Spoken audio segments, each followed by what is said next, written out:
Welcome to the Coast to Coast podcast brought to you by TheLions.com. I'm your host, Nate Weitzer, joined here by Midwest Mo, filling in for Josh Lander, who is flying across the Great Pond here to Europe for a little vacation. He will be back, though, later this week, and we will continue to bring you videos, 2 game videos, 1 player props video every single weekday of this regular season. Like and subscribe to the YouTube page so you don't miss any of our picks, hitting them at a pretty consistent rate, at least 60% here for the game videos, and the player props are much higher right now early in the season. We're looking at a huge Wednesday slate here, Mo, and I'll just run through the lines real quick so we know what we're picking from. We got Wiz +7 at the Sixers, the Celtics -2 at the Cavs, Hornets +5.5 at the Bulls. The other game we break down here is Hawks +2 at Knicks. The Kings are +6 at the Heat, Pistons +11 at Bucks, Clips -6 at the Rockets, Raptors -6 at Spurs, Jazz +6 at Mavs, the Grizz -4.5 at the Blazers, and then we get to the nightcap, which we're going to discuss here. Pelicans are -3 at the Lakers. Brandon Ingram is out with a concussion. Herb Jones, Zion, both probable to play here. Both teams have been off since Sunday when the Lakers got their first win of the season and celebrated like they won the championship, full champagne baths in the locker room. They finally got some positive regression in terms of their shooting, I guess you could say, if you're looking at it from a straight analytical perspective. Lonnie Walker, Austin Reeves combined to go 5 for 9 from deep, get 28 points. Russ actually goes 2 for 4 from 3, actually has a team high +18 with 18, 8, and 8 off the bench. So maybe settling into a consistent role where he can actually contribute here. But if you're looking at it from not necessarily analytics, but from a human perspective, this is a huge win for the Lakers in terms of finding some joy in terms of basketball. There was energy in the building. There was a chance that they might be able to pull out of this nosedive here. But I think if you want to play Lakers positive regression, then the over is your best bet here.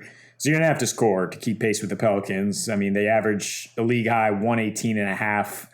Their pace has slowed down lately, but they're still third in efficiency. Lakers are the fastest paced team pretty far, at least 2 possessions faster than the Warriors, who are second, but they're dead last in offensive rating. I still lean towards the Pelicans winning this game. I think there is enough motivation on their side to, continue to punk their big brothers, so to speak, or since that AD trade, they've won 3 straight here last season. Average margin of victory, 13 points per game. And the biggest thing is LeBron has been really inefficient with Herb Jones and his long arms playing a huge role. Herb Jones has a 102 defensive rating in those games. LeBron has nearly 5 turnovers to 4.5 assists. He's getting his points, but the Lakers offense as a whole really struggling against Willie Green's Pels with a 105 offensive rating. And again, this year, I don't know if you can trust the offense to have 2 good games in a row because they have the worst offense by far. Second worst is the Clippers, who, by the way, just scored 91 against the Pels in their last game. Yeah, not a lot of offense happening in LA so far this year. For this game, the Pelicans have a pretty interesting profile where they're kind of a little more of an old school team in some senses, like not really as focused on 3-point shooting and really focused on getting to the rim, which they do very well, and also dominating on the offensive glass. So I think when you look at a team like that, you're going to want some size on the other end. And the Lakers definitely do have that. So I think they don't match up horribly here. I'm a little bit interested in the Lakers. I do wonder about the over as well, like you said, because both of these teams should be getting to the rim a lot. And I don't think there's going to be a ton of resistance on the Pelicans end for sure. Valanciunas not known for his defense. Same for Zion.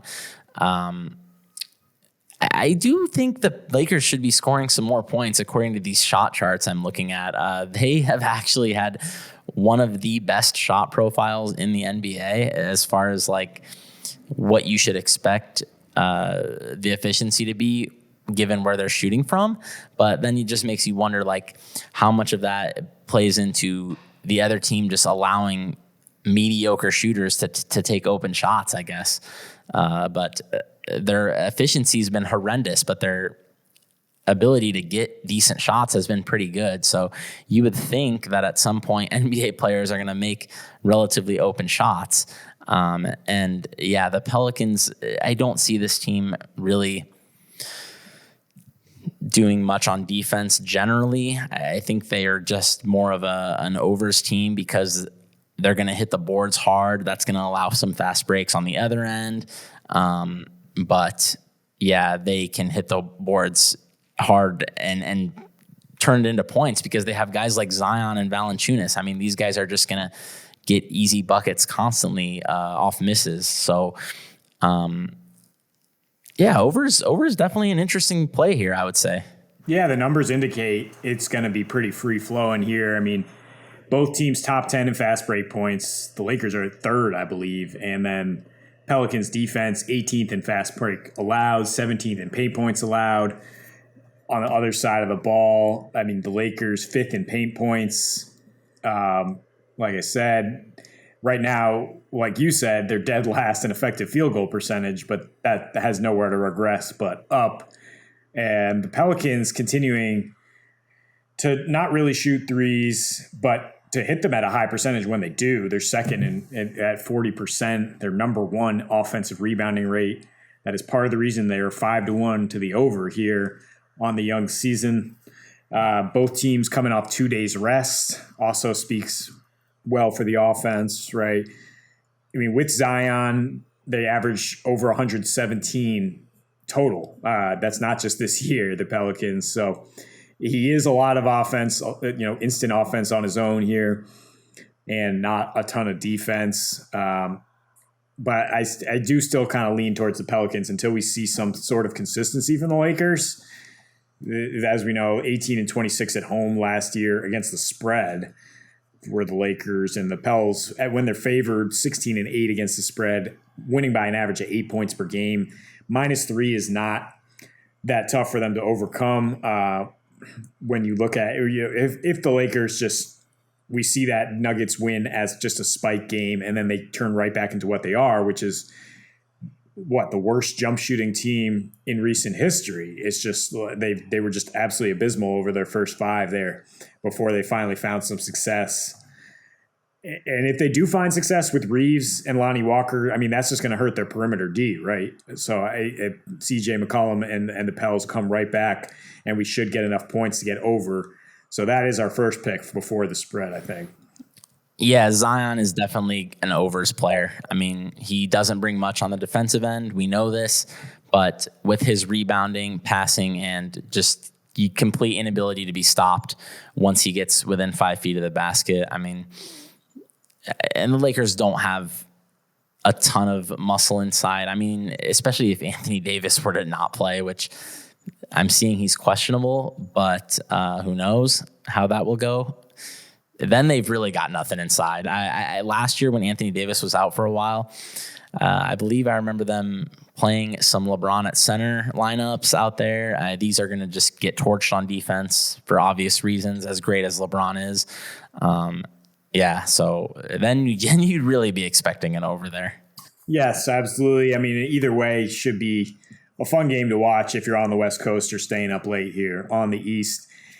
And we will be back with one more video here today, the player props. Also check out our game video on the Hawks and Knicks. Please like and subscribe to the Lions YouTube page, as we will be back every single weekday with those 3 videos. And until we see you next, happy betting.